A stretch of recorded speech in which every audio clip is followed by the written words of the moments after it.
بسم اللہ الرحمن الرحیم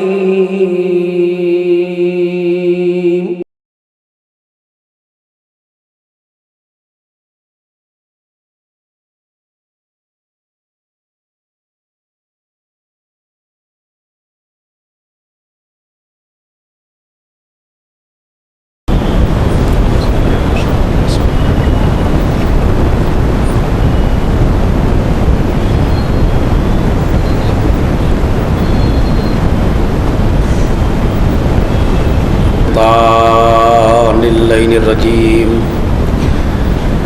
بسم الله الرحمن الرحيم الحمد لله رب العالمين الصلاة والسلام على أشرف الأنبياء والمرسلين شفيع المذنبين الذي بعثه رحمة للعالمين سيدنا ومولانا ومولى الثقلين محبوب رب المشرقين والمغربين جد الحسن والحسين أبي القاسم محمد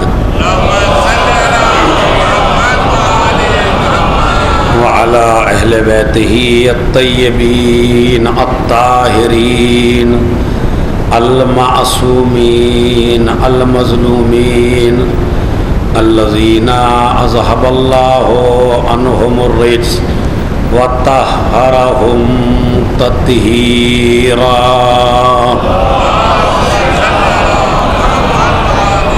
ولعنة الله على أعدائهم أجمعين من يومنا هذا إلى قيام يوم الدين أما بعد قال الله تعالى وتبارك في كتابه الكريم وهو أصدق القائلين وقوله والحق بسم الله الرحمن الرحيم انما انت منذر ولکل قوم ہاد صلوات بھیجیں محمد علیہ.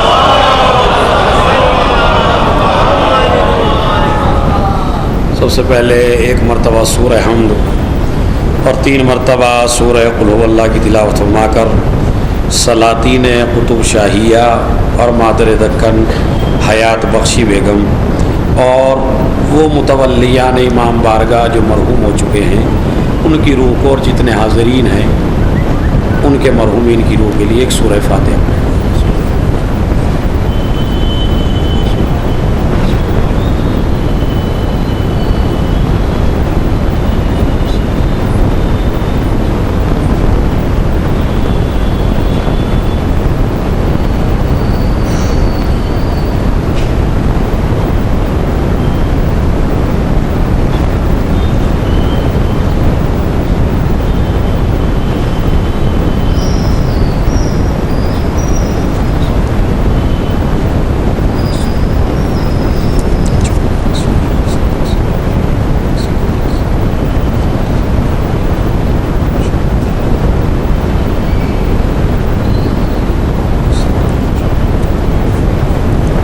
صلوات پڑھیں محمد علیہ وسلم.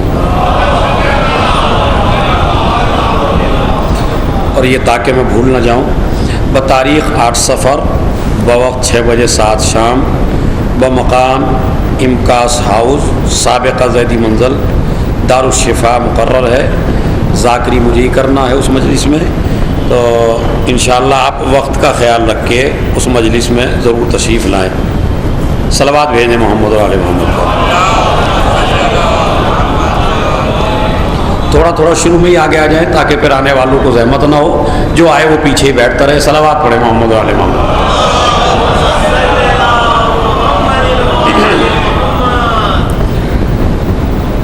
موضوع گفتگو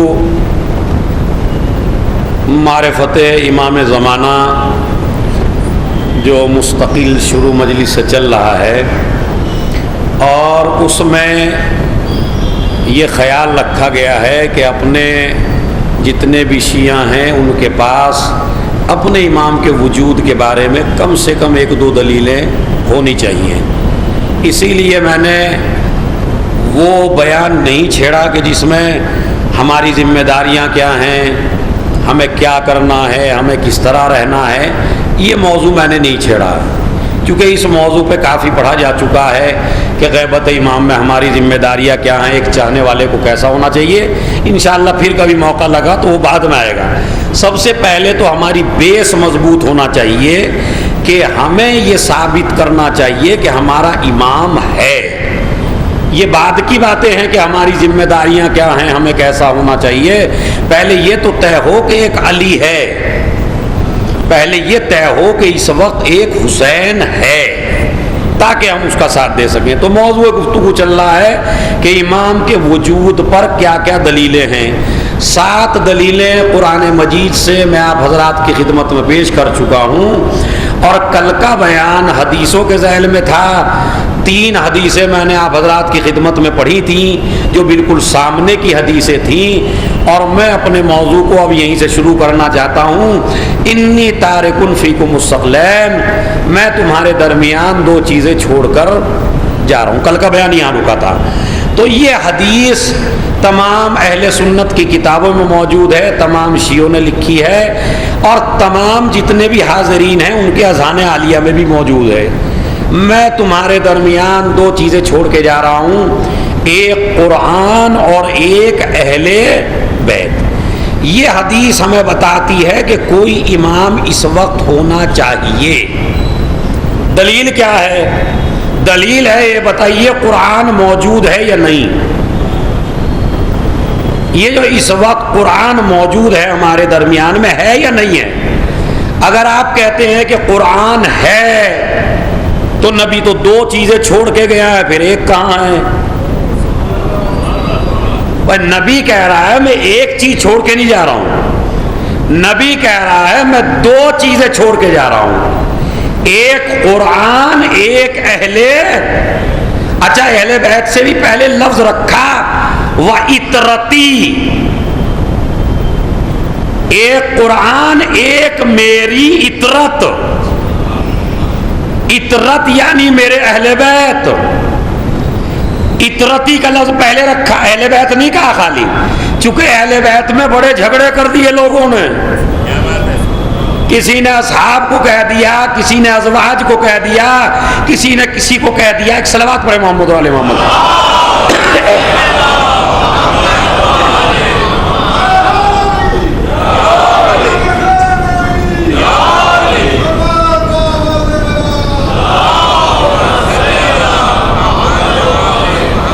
تو اہل بیت میں تو جھگڑا کر دیا مسلمانوں نے، کوئی ازواج کو لے آیا، کوئی اہل بیت کو لے آیا. نبی نے رکھا ایک قرآن ایک میری اطرت یعنی میرے اہل. تو یہ اطرتی کا لفظ رکھنے کی کیا ضرورت ہے؟ اطرت کے معنی ڈکشنری اور لغت میں آپ کو ملیں گے انسان کی نسل. توجہ چاہتا ہوں، بڑا عجیب و غریب دقت ہے اس حدیث میں. اطرت کے معنی ہے نسل الرجل، یعنی انسان کی نسل. اسی وجہ سے جب زید ابن ارقم نے یہ حدیث پڑھی لو اصحاب کے درمیان میں کہ میری اطرت، تو کسی نے پوچھا اطرت میں یعنی کون؟ کہا یعنی نسل پیغمبر. تو کہا کیا ازواج اہل بیت نہیں ہیں؟ تو ایک مرتبہ زید ابن ارقم نے کہا نہیں، وہ رشتہ اہل بیت میں ہو ہی نہیں سکتا جو کبھی جڑا رہے کبھی ٹوٹ جائے. وہ رشتہ اہل بیت میں نہیں ہے کہ جو ٹوٹ جائے.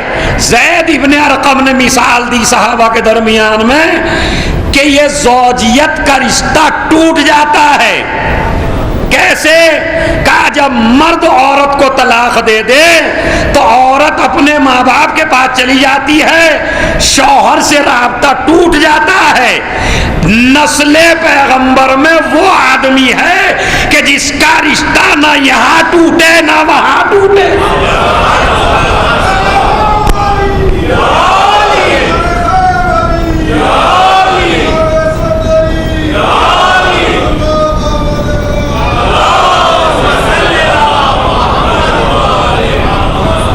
اطرتی کا لفظ ہے اس میں، وہ اطرتی یعنی میری نسل. پھر اور تشریح کی زید بن ارقم نے کہا وہ اولاد جس پہ صدقہ حرام ہو. بھائی اس سے زیادہ وضاحت میں نہیں کر سکتا ہوں. وہ اولاد ہے یعنی قرآن کے ساتھ ہر آدمی نہیں ہے، قرآن کے ساتھ وہ اولاد ہے کہ جس پر صدقہ، یعنی ساری اولاد بھی نہیں. کبھی ایسا نہ ہو کہ لوگ بیٹے بن کے پہنچ جائیں، نہیں، وہ اولاد جس پر صدقہ حرام ہو وہ ہے قرآن مجید کے ساتھ. اسی لیے جب نبی کی خدمت میں کوئی صدقہ پیش کرتا تھا تو کہتے تھے لو میرے صحابہ تم کھاؤ. یا رسول اللہ یہ اتنا زور کیوں ہے صحابہ کو کھلانے کے اوپر؟ کہا انہیں کھاتے ہوئے صدقہ دیکھ لو، جو صدقہ کھائے وہ میرا اہل بیت نہیں ہے. صلوات بھیج دے محمد.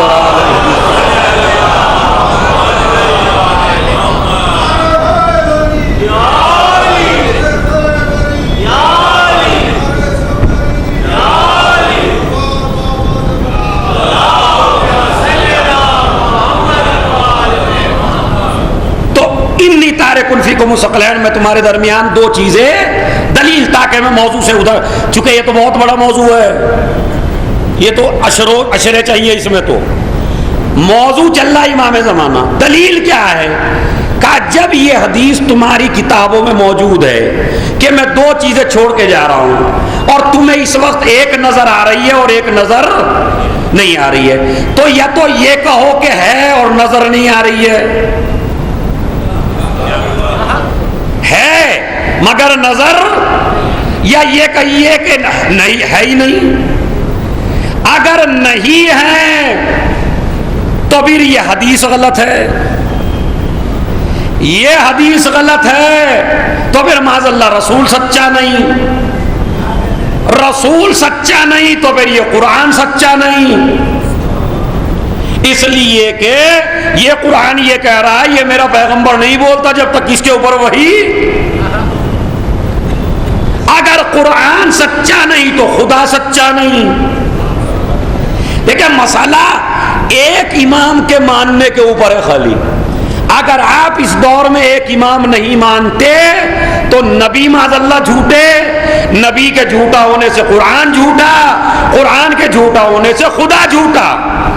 تو یا تو ساری چیزیں یہ مانیے یا یہ مانیے کہ اگر قرآن ہے تو وارث قرآن بھی ہے. اس کے علاوہ تیسرا راستہ آپ کے پاس نہیں ہے. صلوات پڑھیں محمد علی محمد.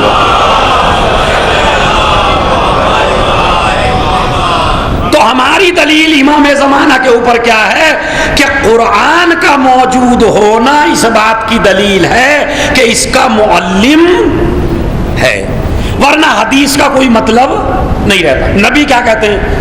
لن یفترقا حتی یرد علی الحوض، یہ دونوں جدا نہیں ہوں گے جب تک کہ حوض پر میرے ساتھ میرے پاس نہ آئے. یہ لن کی تعریف کراؤں میں عربی زبان میں؟ لن کہاں آتا ہے؟ لن ترانی یا موسیٰ، موسیٰ تم مجھے کبھی کبھی نہیں دیکھ سکتے، یعنی قیامت آ جائے گی مگر تم مجھے. تو لن کا مطلب سمجھا، قیامت تک کی نفی، قیامت تک کا انکار. نبی نے بھی وہی لفظ استعمال کیا، لن یفترقا، ہرگز ہرگز کبھی بھی یہ جدا نہیں ہو سکتے. کیا آپ یہ سمجھتے ہیں کہ اگر ان کا گلا کاٹ دیا جائے تو یہ جدا ہو جائیں گے؟ دیکھیے کوفے میں حسین کی تلاوت کے اور اسباب تو امام جانے، مگر میں تو اتنا جانتا ہوں کہ حسین نے کہا میرا نانا کہہ کے گیا تھا ان میں جدائی ممکن نہیں ہے. سر تو کٹ سکتا ہے مگر قرآن سے جدائی.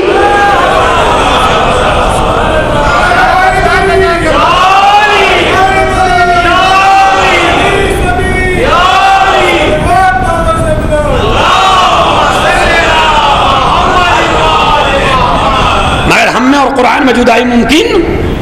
اچھا کیا کلام نہیں کر سکتے تھے حسین ابن علی؟ بھائی یہ کہہ دیتے تماشا نہ دیکھو چلے جاؤ، یہ بھی معجزہ ہی تھا۔ بھائی بولنا ہی تو معجزہ ہے۔ تم نے گلا کاٹ دیا، حسین نے کہا بھائی میں حسین ہوں، یہ کہہ دیتے۔ بھائی میں فرزند زہرا ہوں، یہ کہہ دیتے۔ بھائی لوگوں یہ تمہیں غلط بتا رہے ہیں، یہ کہہ دیتے۔ مگر کچھ نہ کہہ کے تلاوت کی، تلاوت کر کے دو چیزیں ثابت ہو گئی۔ بولنا معجزہ ہے یہ بھی ثابت ہو گیا، قرآن ہمارے ساتھ ہے یہ بھی ثابت ہو گیا۔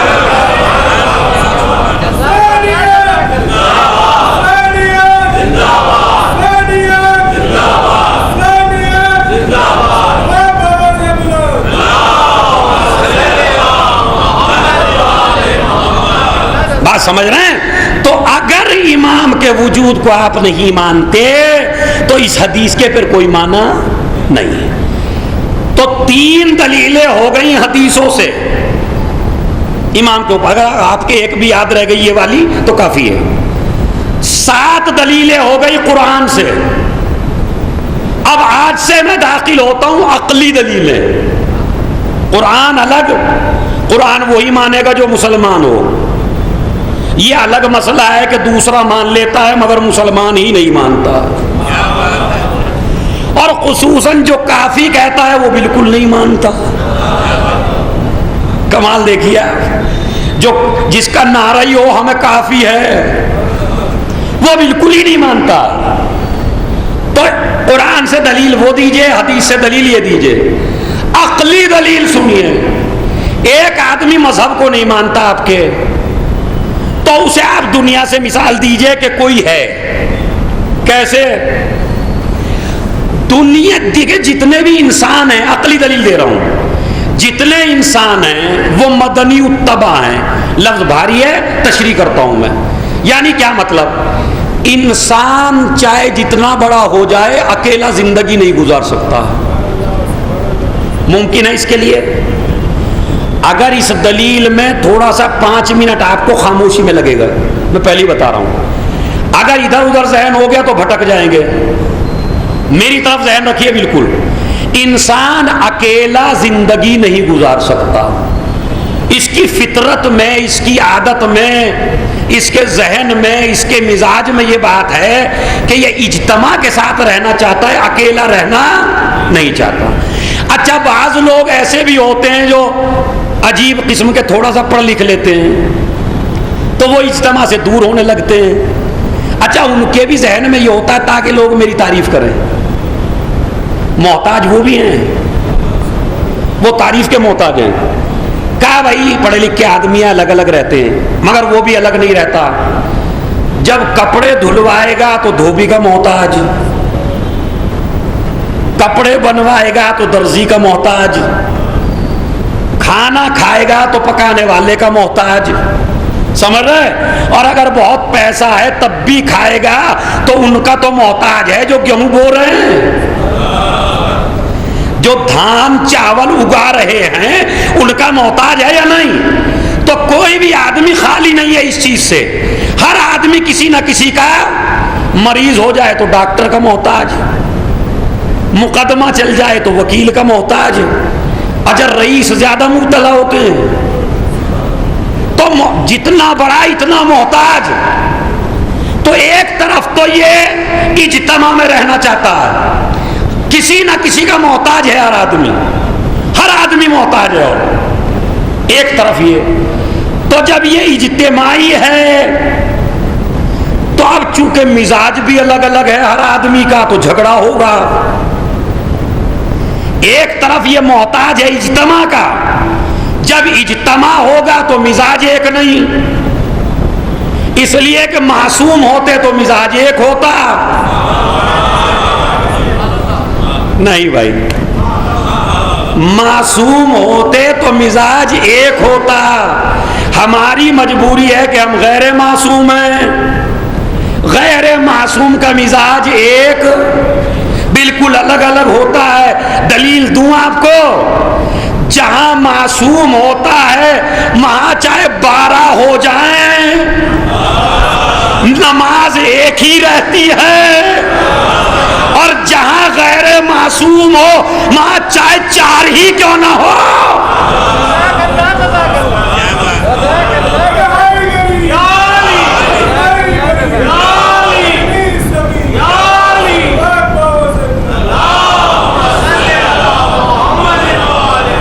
تو دیکھیے دلیل سمجھیے، ایک طرف بغیر اجتماع کے نہیں رہ سکتا، دوسری طرف ہر آدمی کا مزاج الگ ہے، میرا مزاج الگ ہے، آپ کا مزاج الگ ہے، ان کا مزاج الگ ہے، ان کا مزاج الگ ہے، تو مزاج الگ الگ ہیں، ہر آدمی ایک دوسرے پہ حاکم بننا چاہتا ہے۔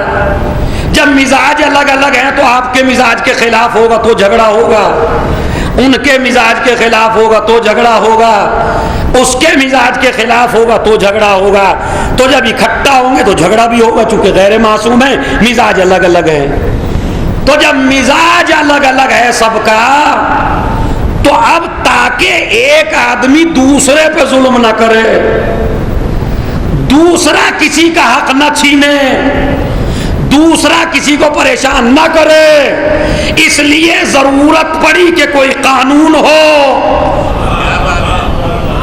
دیکھیں کتنی بڑی فلسفی ہے کہ ضرورت پڑی کہ کوئی قانون ہونا چاہیے تاکہ وہ ظلم نہ ہونے دے، تاکہ وہ ایک آدمی کو تجاوز نہ کرنے دے، تاکہ وہ دوسرے آدمی کو پریشان نہ ہونے دے۔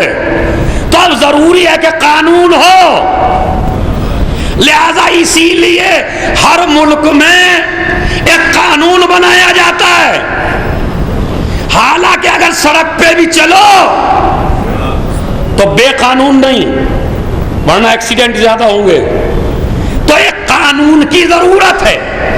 عقل کہتی ہے کہ سب کے مزاج الگ الگ ہیں، جھگڑا ہوگا، غیر معصوم نہیں ہے، ایک جگہ جمع رہیں گے، تو عقل کہتی ہے قانون ہو۔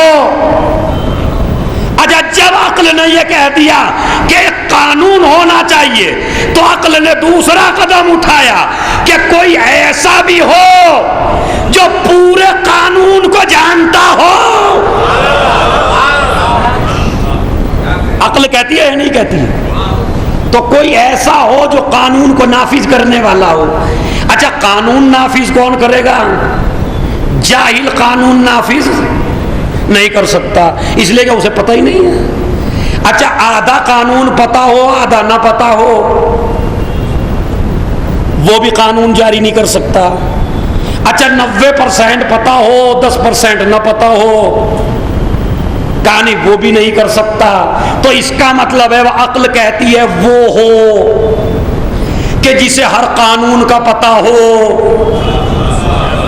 نہیں عزیزو، جسے ہر قانون کا پتہ ہو، تو اب عقل کہتی ہے کوئی ایسا ہو جسے ہر قانون کا پتہ ہو۔ اب یہ کہتا ہے مجھے پتہ ہے، وہ کہتا ہے مجھے پتہ ہے، تو اب نبی کہیں گے کہ کسی کے کہنے میں نہ جاؤ، خالی میرے منبر پہ دیکھ لینا، جو یہ کہے اگر بھٹک جاؤں تو سیدھے راستے پہ لگا دینا، وہ ہمارا نہیں ہے جو کہے سلونی سلونی۔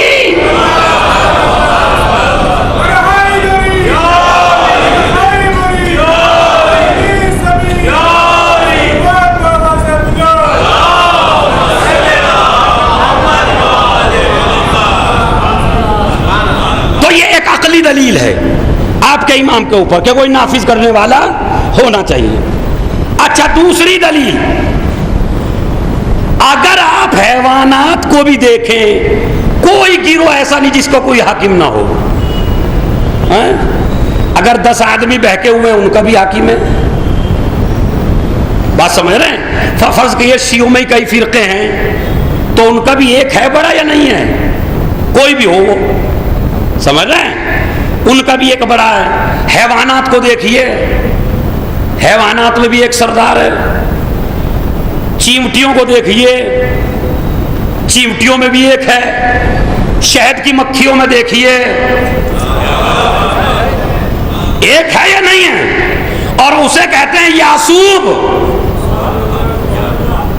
عربی میں اسے کہتے ہیں یاسوب، یاسوب النحل، یعنی شہد کی مکھیوں کا سردار۔ وہ کیا کرتا ہے؟ کہا جو چھتا لگاتی ہیں مکھیاں شہد کی اور شہد بناتے ہیں تو سردار دروازے پہ بیٹھا رہتا ہے، وہ یہ دیکھتا ہے کون غلط جگہ سے لایا اور کون صحیح جگہ سے لایا. جو غلط جگہ سے لاتا ہے اس کو قتل کر دیتا ہے، اس کے ٹکڑے کر دیتا ہے. اسی لیے میرے مولا نے فرمایا انا یعصوب الدین، میں دین کا یعصوب ہوں. جس طرح یہ شہد کی مکھیوں کا سردار غلط آدمی کو برداشت نہیں کرتا، اسی طرح دین میں علی کبھی غلط آدمی کو برداشت نہیں. میرا جملہ ضائع ہو گیا. صلوات بھیج دے محمد اور آل محمد پر.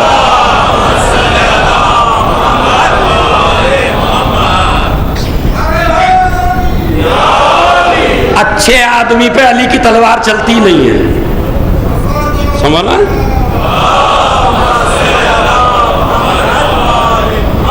اچھے آدمی پہ علی کی تلوار چلتی ہی نہیں ہے. بس جس پہ تلوار اٹھ جائے سمجھ لیجئے کچھ نہ کچھ کمی ہے.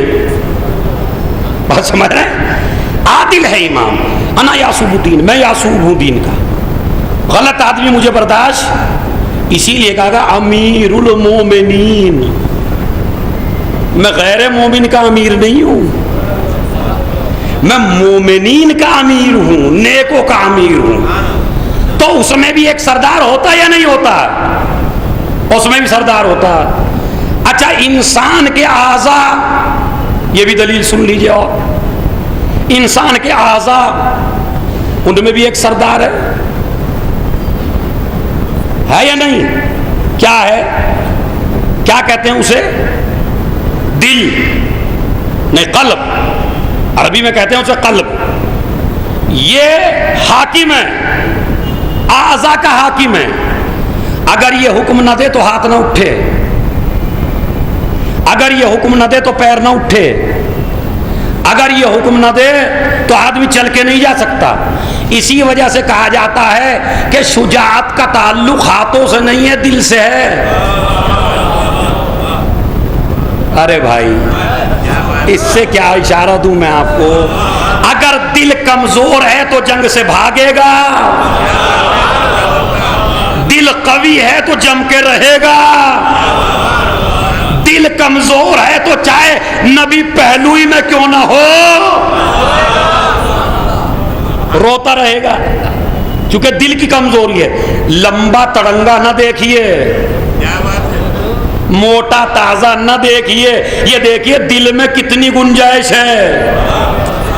دل میں قوت ہے تو لڑے گا، دل میں کمزوری ہے تو بھاگے گا. سمجھ رہے؟ اور اگر اور بہادر دل ہو تو بھاگتے کا پیچھا نہیں کرے گا.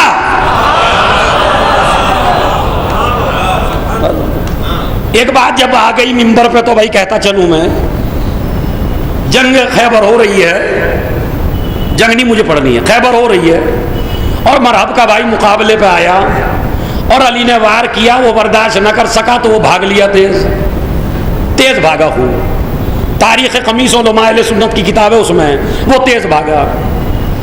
تیز بھاگا تو نبی کے صحابیوں میں سے ایک آدمی جو آج تک کسی کو قتل ہی نہیں کر سکا تھا، ان کا غصہ عورتوں ہی میں مشہور تھا. بس ارے بڑے شجاع ہیں، بڑے بہادر ہیں، بڑے ایسے ہیں، بڑے ویسے ہیں، ان کا غصہ عورتوں میں مشہور تھا. بس انہوں نے یہ موقع اچھا سمجھا کہ بھائی کم سے کم اس علی کے شکاری کو شکار کر لوں. اب وہ بیچارہ آگے بھاگا جا رہا ہے، یہ اس کے پیچھے بھاگا تیز.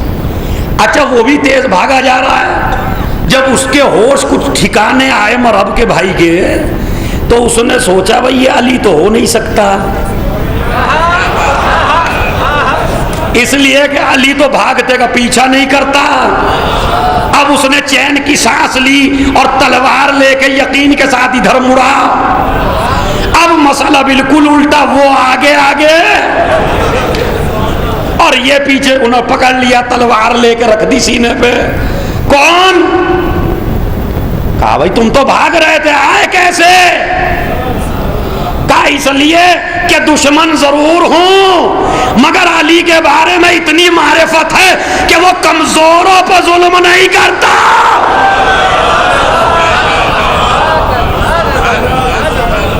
وہ کسی پہ ظلم نہیں کرتا. اگر جا رہا ہے تو جا. تو دل کی قوت اگر ہے، اسی وجہ سے مناظرے کی اجازت چھٹے امام علیہ السلام کے دور میں کسی کو نہیں تھی. کسی کو اجازت نہیں تھی مناظرے کی، اس لیے کہ اگر آدمی مناظرہ ہار جاتا ہے تو کہا جاتا ہے مذہب شیعت کمزور ہے.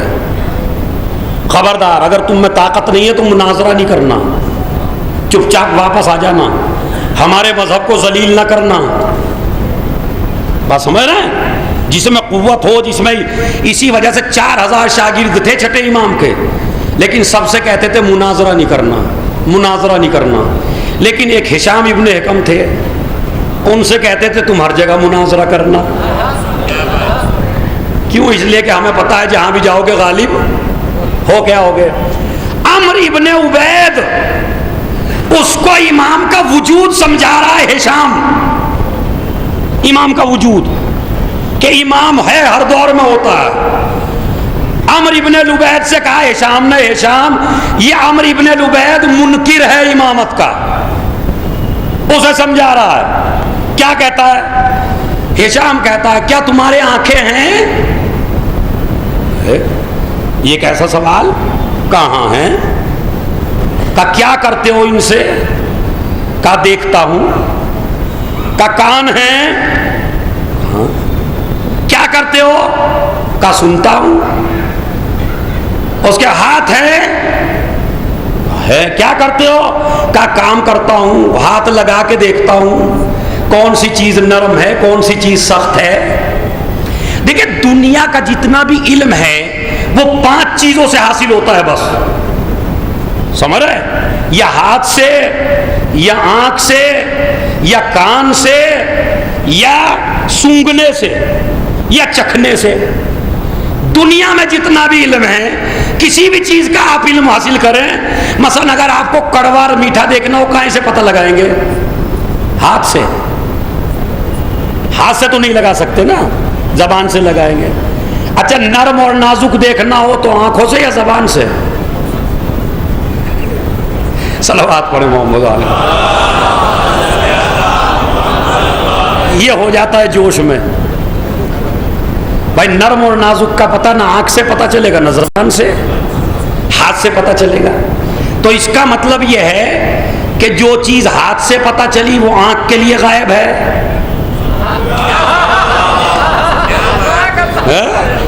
اور فرض کیجئے ایک آدمی امام باڑے کے پیچھے ہے، امام بارگاہ کے، تو آنکھ سے پتہ چلے گا یا کان سے؟ کان سے ہی تو پتہ لگائیں گے. تو وہ پیچھے والا کان کے لیے حاضر ہے اور آنکھ کے لیے. تو بھائی غیب کا انکار کرنے والوں کس کس چیز کا انکار کرو گے؟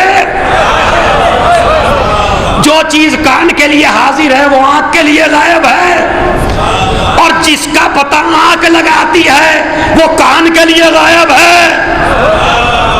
بھائی دلیل سمجھے نہیں سمجھے؟ کان سے کیا کرتے ہو؟ سنتا ہوں. ہاتھوں سے کا پتہ لگاتا ہوں. زبان سے کا چکھتا ہوں.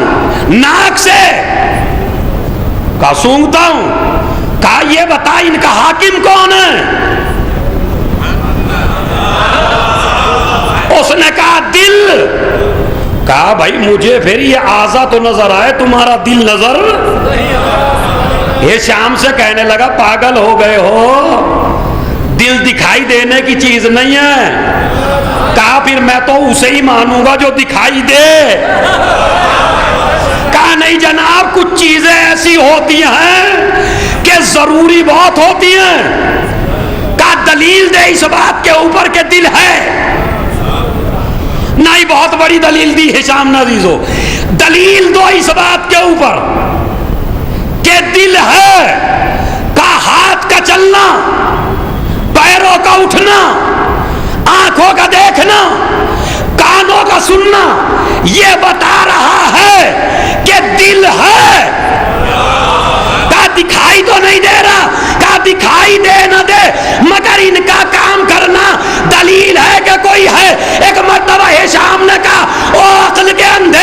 سورج کا نکلنا، چاند کا نکلنا، ستاروں کا ہونا اس بات کی دلیل ہے کہ کوئی ہے۔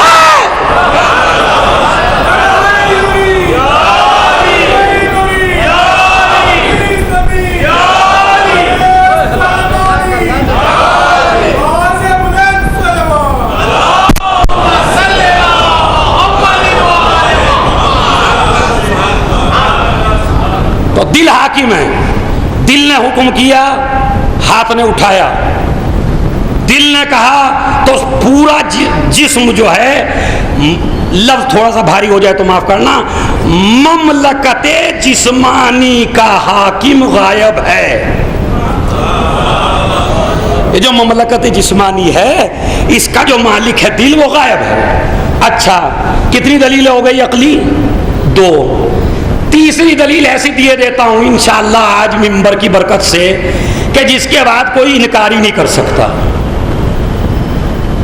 ایک سوال پہلا کہ اگر ہے تو نظر کیوں نہیں آتا؟ ایک۔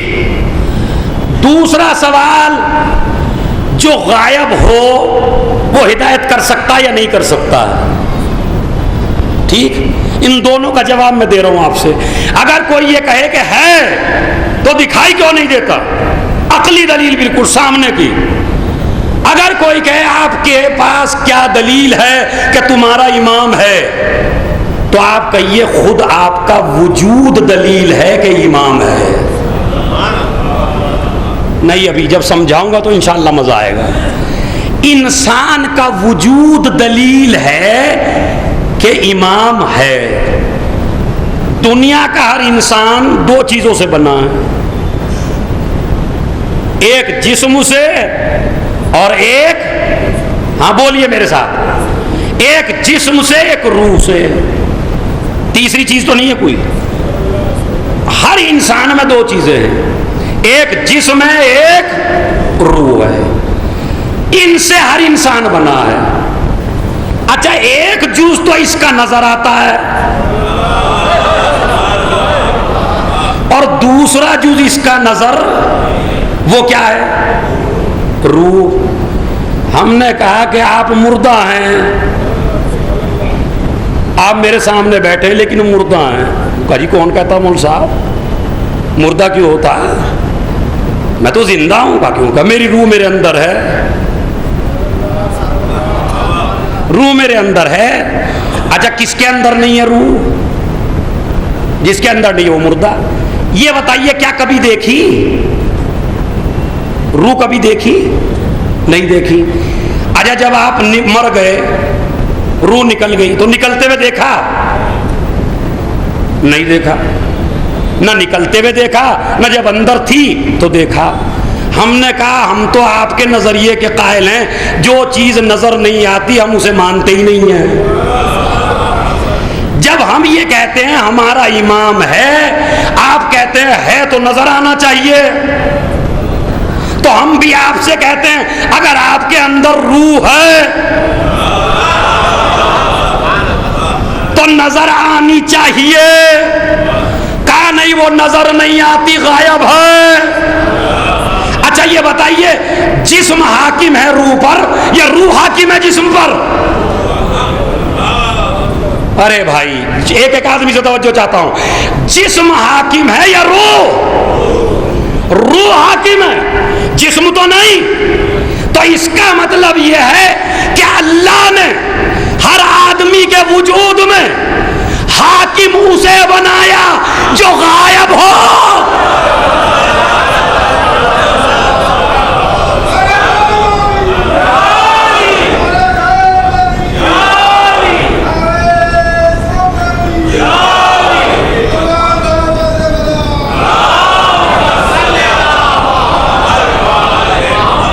نہیں، ایسی صلوات پڑھیے جو جنت البقیع جائے۔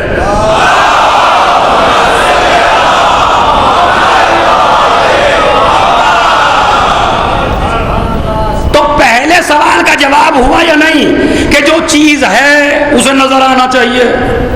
تو آپ کے روح ہے تو اسے نظر آنا چاہیے۔ کہا نہیں جناب یہ ہے مگر نظر نہیں آتی۔ ہم نے کہا تو امام بھی ہے۔ ہے مگر نظر نہیں آتا. کہا جناب جب وہ غائب ہے تو حکومت کیسے کر رہا ہے؟ ہم نے کہا جس طرح آپ کی روح غائب رہ کے حکومت کر رہی ہے یا نہیں؟ اچھا دلیل کیا ہے کہ ہے؟ کہا جناب دلیل اس بات کے اوپر ہے میرا ہاتھ کام کر رہا ہے، میرے پیر کام کر رہے ہیں، جیسے روح نکلی ہاتھ نے کام نہیں کیا، پیر نے کام نہیں کیا، سب چیزیں ختم ہو گئی یا نہیں ہو گئی؟ ہاں سب چیزیں ختم ہو گئی ہے، مگر ہمارا عقیدہ ہے سماعت اب بھی ہے. سماعت ختم نہیں ہوتی. اسی وجہ سے جب مرنے والے کو کسی مذہب میں ہو نہ ہو، مگر ہمارے مذہب میں ہے کہ ہم ہلا کے کہتے ہیں اسمع افہم، سن لے اور سمجھ لے. ارے جب ممبر پہ ایک بات آ گئی تو کیوں بھائی میں نہ بیان کروں؟ صلوات پڑھیے بآواز بلند.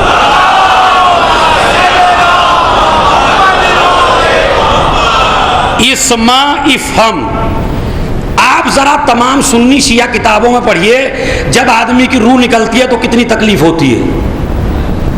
کسی سے پوچھا گیا، معصوم نے بیان فرمایا کہ ایسے جیسے ایک جھاڑ کے اوپر نرم کپڑا ڈال دو اور اسے کھینچو پھر.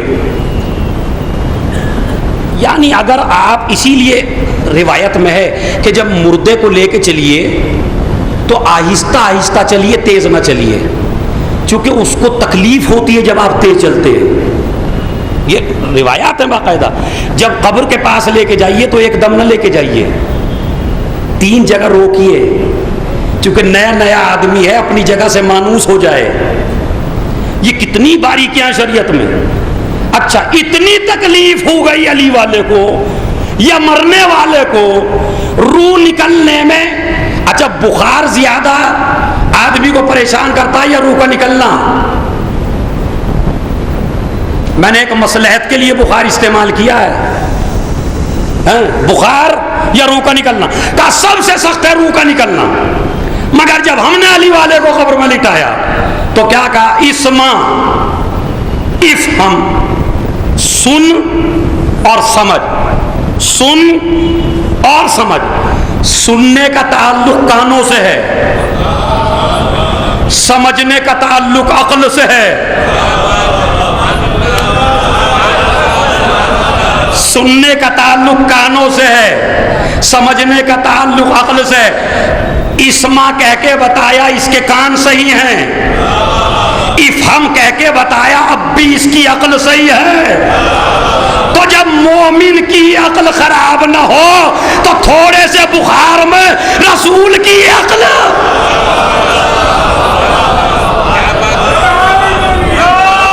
ہمارے ہاتھ کام کر رہے ہیں، پیر کام کر رہے ہیں، چل رہے ہیں، پھر رہے ہیں. جیسے ہی آدمی کی روح نکلی ہر چیز نے اپنا کام چھوڑ دیا. تو اس کا مطلب ہے روح کے وجود کا پتہ کیسے چلے گا؟ جب اعضاء کام کریں. روح کے نکلنے کا پتہ کیسے چلے گا؟ بڑے موٹے موٹے ہاتھ ہیں لیکن اب کام نہیں کرتے. کہا نہیں جناب روح نکل گئی. تو اس کا مطلب ہے روح کے وجود کا اور روح کے نکلنے کا پتہ چلے گا آدمی کے جسم سے. اگر کام کر رہا ہے تو ہے، کام نہیں کر رہا ہے تو نہیں ہے. یہی امام کے وجود پہ دلیل ہے. اگر دنیا کا نظام درہم و برہم ہے تو امام نہیں ہے، اور اگر ایک نظام کے ساتھ دنیا چل رہی ہے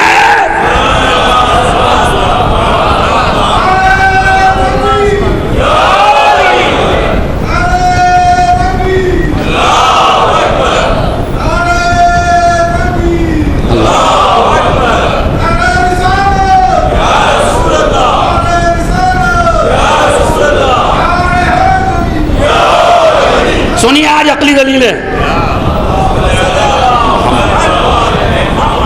عقلی دلیل میں ختم کر رہا ہوں. اور اس کے بعد پھر بھی اسی بات پہ ضد ہے کہ نہیں جناب اگر ہے تو نظر کیوں نہیں آتا. اب میں آپ کو ایک لمبی چوڑی لسٹ بتاتا ہوں. حوریں ہیں یا نہیں ہیں؟ مفتیوں کو حوروں سے بڑی محبت ہے،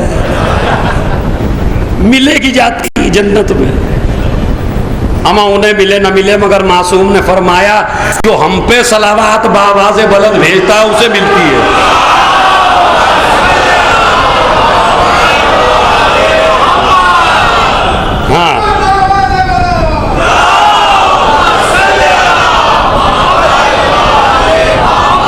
ہاں کسی کو ملے نہ ملے مگر شیعوں کو ضرور ملے گی بھائی، ہاں ملے گی، واقعاً ملے گی۔ صلوات کا تو ذریعہ یہی ہے۔ حور، ہم نے کہا مفتی صاحب حور کو آپ نے دیکھا؟ کہا نہیں۔ میں نے کہا پھر نہیں ہے؟ ارے کہ نماز پڑھنا چھوڑ دیں گے، روزہ رکھنا چھوڑ دیں گے، حج کرنا چھوڑ دیں گے تو تمہیں کیسے پتا ہے کہ؟ کہا نبی نے بتایا۔ چلو ایک جواب ہم نے یہاں مان لیا، نبی نے بتایا۔ ہم نے کہا کیوں نماز پڑھ رہے ہو، روزہ رکھ رہے ہو، جنت ہے ہی نہیں؟ ہے تو کہاں ہے؟ آپ تو یہ کہتے ہیں نا جو چیز ہے وہ دکھائی دینی چاہیے، تو دکھاؤ جنت۔ کہا نہیں ہے۔ ہم نے کہا یہ کس نے بتایا؟ کہا یہ بھی نبی نے بتایا۔ اچھا، حوریں نظر نہیں آتی تب مان لیا، جنت نظر نہیں آئی ابھی تک تب مان لیا، جہنم نظر نہیں آیا تب مان لیا۔ ہم نے کہا آدم آئے نہیں تھے۔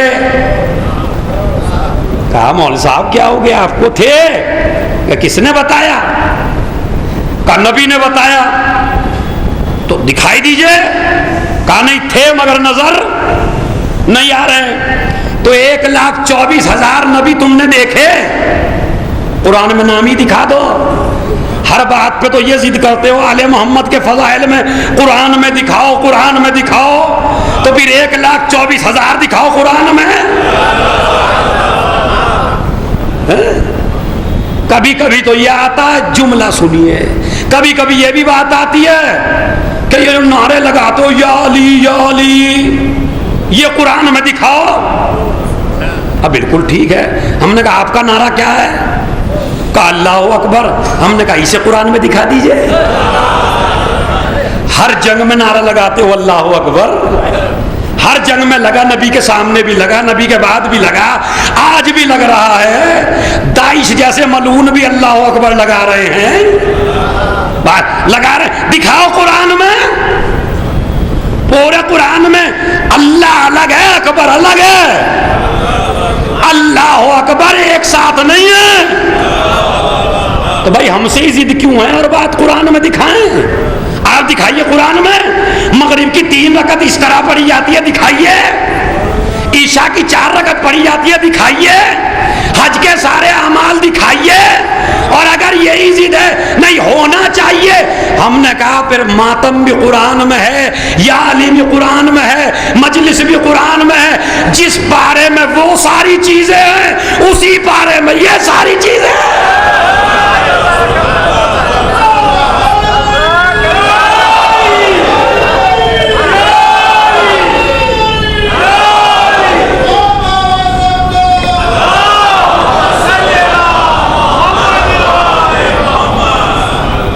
کتنی چیزیں مان رہے ہیں آپ؟ 1,24,000 کو نہیں دیکھا، کس نے بتایا؟ کس نے بتایا؟ نبی نے۔ جنت نہیں دیکھی، بغیر دیکھے مانی۔ حوریں نہیں دیکھی، بغیر دیکھے مانی۔ ملائکہ نہیں دیکھے، بغیر دیکھے مانے۔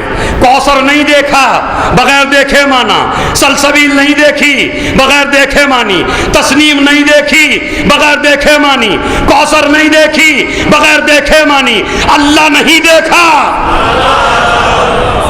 ہائے ہائے، اللہ دکھائی دیا؟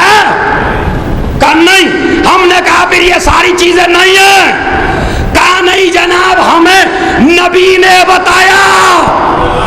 تو اس کا مطلب ہے ساری غائب چیزیں اس لیے مانی۔ 1,24,000 نبیوں کے نام نہیں بتائے، مگر مانا۔ مجھے مسلمان کی عقل پہ تعجب ہوتا ہے۔ 1,00,000 نبیوں کو مانا، خدا کو مانا، جنت کو مانا، تو وہ نبی جس بیٹے کے بارے میں کہے ایک آئے گا، اس کا نام میرا نام، اس کی کنیت میری۔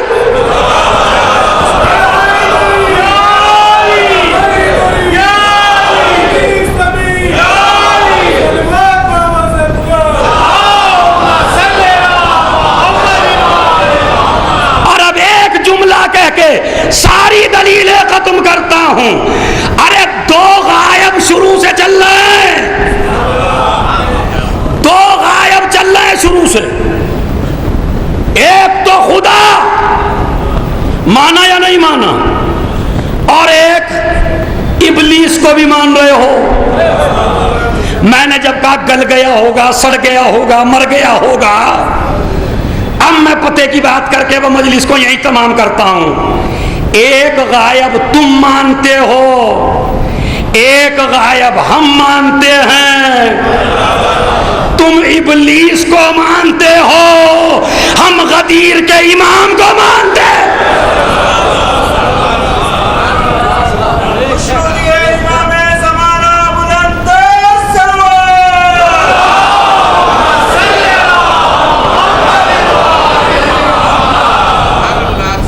ہمارا امام ہے, ہر انسان کے وجود میں دلیل ہے.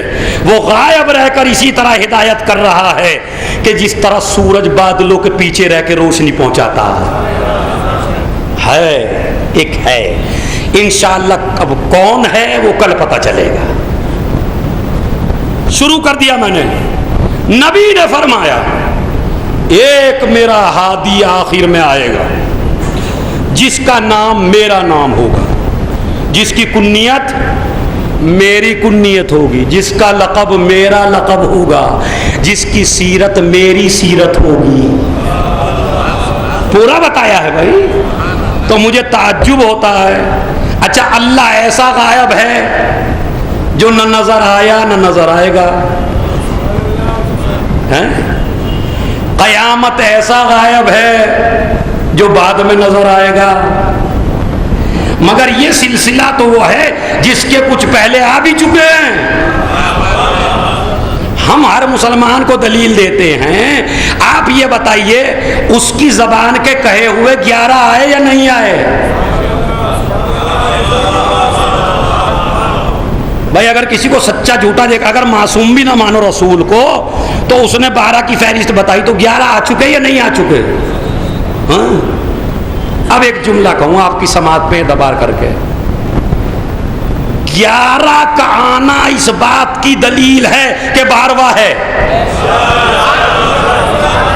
نہیں ابھی نہیں سمجھے, ابھی مثال دوں. جس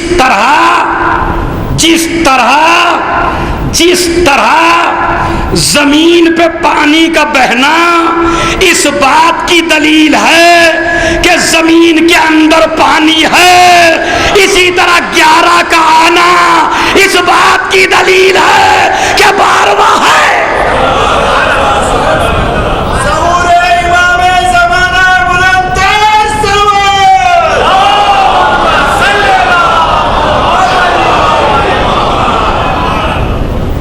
اس کا نام میرا نام ہوگا, اس کی کنیت میری کنیت ہوگی.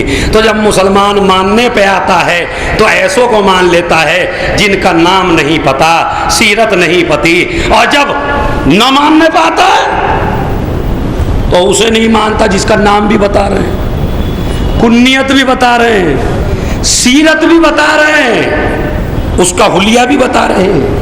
کون ہے وہ؟ میرا بیٹا ہے جس کا نام مہدی ہے.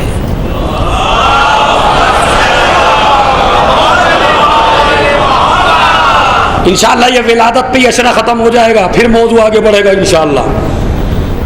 کل اور پرسوں انشاءاللہ امام زمانہ کی والدہ کہاں سے آئی تھیں, کون تھیں, ان کے کتنے نام تھے, کیا لانے کا وسیلہ بنایا گیا, ان کو انشاءاللہ پوری ہسٹری بعد میں آنے والی مجلسوں میں, تاکہ سویرے سے آئے, چونکہ میٹر زیادہ رہے گا, جلدی جلدی میں پہنچانے کی کوشش کروں گا. تو عزیزو, وقت کہتا ہے کہ کوئی ہے, سورج کا نکلنا بتاتا ہے کہ کوئی ہے, چاند کا ڈوبنا بتاتا ہے کہ کوئی ہے, یہ ستاروں کی جگمگاہٹ بتاتی ہے کہ کوئی ہے, یہ درختوں کا پھل دینا بتا رہا ہے کوئی ہے, یہ آسمان کا بارش دینا بتا رہا ہے کوئی ہے, یہ نظام کا چلنا بتا رہا ہے کہ کوئی ہے. جس طرح, اسی لیے روایت میں ہے, جس طرح روح نکلنے کے بعد جسم فنا ہو جاتا ہے, اسی طرح امام کے جانے کے بعد کائنات ختم ہو جاتی ہے. یہی وجہ ہے کہ جب حسین گئے ہیں تو ابھی حجت خدا ہے دوسرا, مگر سیاہ آندھیاں چلنے لگیں, فرات کا پانی نیزو اچھلنے لگا، اس لیے کہ کائنات کی روح چلی گئی ہے، اور جب کائنات کی روح چلی جاتی ہے تو نظام درہم و برہم ہو جاتا۔ عزیزو یہ 7 سفر ہے، اور اہل بیت بڑے پریشان ہیں، مجبور ہے اہل بیت۔ 11 محرم کو یہ قافلہ چلا، اور جب چلا ہے تو زینب نے بھائی کے لاشے کو دیکھ کے کہا بھیا، ایک وقت وہ تھا جب قافلہ سالار آپ تھے، ایک وقت یہ ہے کہ زینب قافلہ سالار ہے، لیکن بھائی بڑا فرق ہے، بڑا فرق ہے بھائی۔ جب آپ قافلہ سالار تھے تو عباس ساتھ تھے، علی اکبر ساتھ تھے، آنو محمد ساتھ تھے، قاسم ساتھ تھے، لیکن بھیا زینب کے ساتھ اسیری ہے، زینب کے ساتھ بے بسی ہے۔ اور دوسرا جملہ سنیے کیا کہا، بھائی جب تم قافلہ سالار تھے تو تمہارے ہاتھ کھلے ہوئے تھے، آج زینب قافلہ سالار ہے تو زینب کے ہاتھ بندھے ہوئے۔ جا رہا ہے قافلہ، تمام بیویوں کو سوار کرایا، ماں کی کنیز فضہ کو بھی سوار کرایا، جا رہی۔ اور جب علی کی بیٹی تنہا رہ گئی تو ایک مرتبہ فرات کا رخ کیا، بھائی عباس بڑے احترام سے لے کے آئے تھے، لیکن بھائی آج زینب کا کوئی سوار کرانے والا نہیں ہے۔ یہ کہہ کے علی کی بیٹی چلی، بھتیجے کو سمجھا دیا میرے لال ہم ایسے ہی غریب نہیں رہیں گے، تیرے بابا کا روزہ بنے گا۔ لو عزیزو کوفے میں آ گئی۔ کوفہ وہ شہر ہے کہ جہاں زینب شہزادی بن کے رہتی تھی، آج زینب اسیر بن کے جا رہی ہے۔ حالت بتاؤں کیا تھی، جب کوفہ آیا تو علی کی بیٹی کہتی ہے سجاد کیسے جاؤں، ارے جہاں کل اتنی عزت تھی آج زینب کو اسیر کر کے لایا جا رہا ہے۔ دارالامارہ کے قریب یہ قافلہ پہنچا، ایک مرتبہ سجاد نے سکینہ نے کیا دیکھا، دارالامارہ پر ایک سر لٹکا ہوا ہے۔ پھوپھی سے کہا پھوپھی اماں اس غریب کو بھی میرے بابا کی طرح قتل کیا گیا ہے، اس کے ہونٹوں پہ پپڑیاں موجود ہیں، پھوپھی اماں کیا اس غریب کو بھی میرے بابا کی طرح قتل کیا گیا ہے۔ زینب نے دیکھا پہچان نہ پائی، سجاد نے کہا پھوپھی اماں پہچانا نہیں، یہ آپ کا بھائی مسلم ابن عقیل ہے۔ مسلم کا نام سنا، جانتے ہیں کیا کہا، بھیا جس کے تجھ جیسا بھائی ہو اس کی بہن بیریدہ،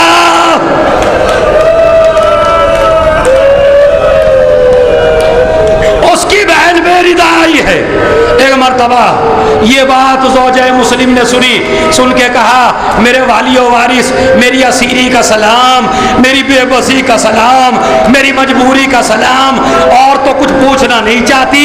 اللہ نے 4 بچے دیے تھے، 2 بچے میرے ساتھ تھے، ان کے کٹے ہوئے سر لائی ہوں، 2 بچے تمہارے ساتھ تھے، وہ کہاں چلے گئے؟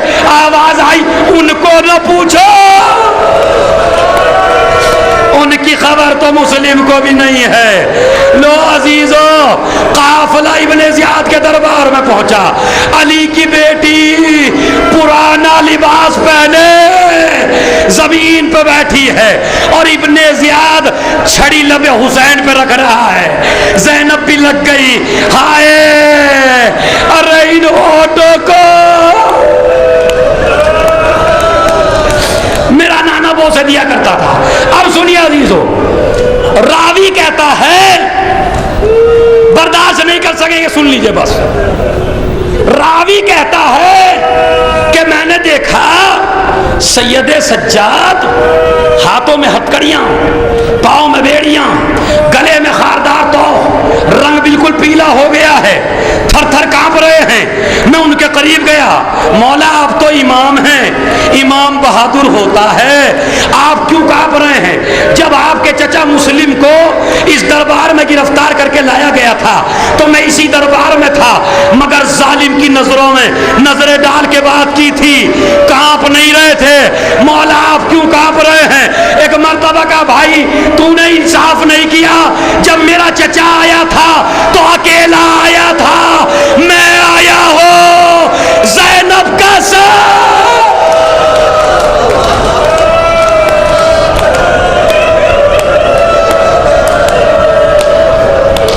میری پھوپھی کا سر کھلا ہے، میری ماں کا سر کھلا ہے، سکینہ تڑپ رہی ہے۔ ابھی سنو، ابھی قافلہ بیٹھا ہوا تھا کہ ایک مرتبہ ابن زیاد کہتا ہے مختار کو بلاؤ، اس قیدی کو بلاؤ، آؤ تیری حسین سے ملاقات کرائیں۔ زنجیروں میں جکڑا ہوا قیدی ایک مرتبہ دربار میں آیا۔ ابن زیاد کہتا مختار تمہیں حسین سے بڑی محبت ہے، حسین سے ملو گے؟ پتہ ہے کیا کہا؟ کہاں تیرا نجس دربار، کہاں میرا مولا حسین؟ کہا نہیں، بتاؤ ملو گے کیا؟ کہا نہیں، میرا مولا تیرے دربار میں نہیں آ سکتا۔ ایک مرتبہ وہ تشت منگایا جس میں حسین کا سر تھا، گلا کٹا ہوا ہے، چہرے پہ خون لگا ہوا ہے، بالوں میں خاک، انگڑائی لی۔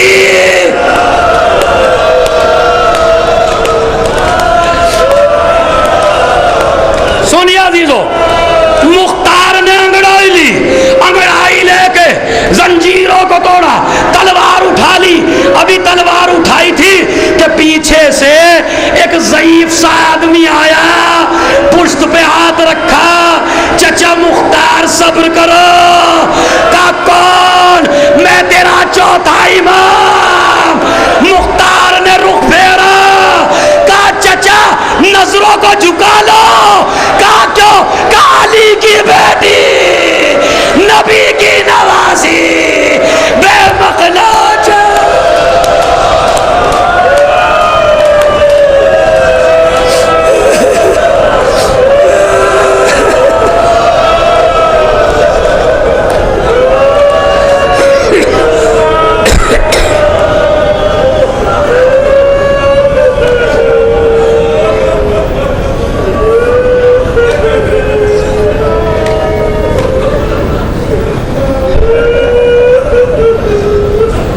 اپنا ہاتھ اپنے سر پر رکھیے،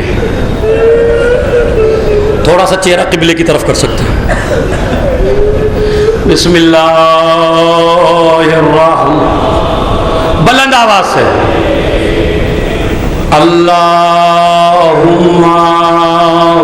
کل ولیک حجت ابن الحسن صلواتک علیہ وعلا فی هذه الساعة وفی کل ولیا وحافظا وقائدا